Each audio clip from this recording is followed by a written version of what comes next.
Сәлем достар, сіздер менен Наргиз бүгін 5 минутта дайын болатын таңғы астың рецептісіменен бөлісемін.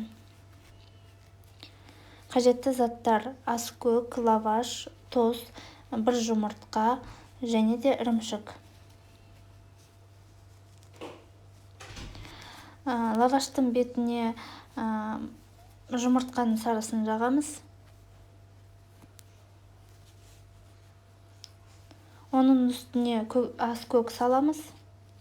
Қолыңызбенен жайып шықсаңыз да болады. Содан кейін ірімшікті саламыз. Конверт ретінде жинаймыз.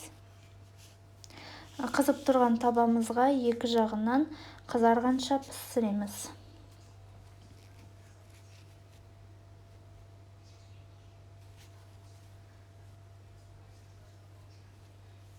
Астарыңыз дәмді болсын.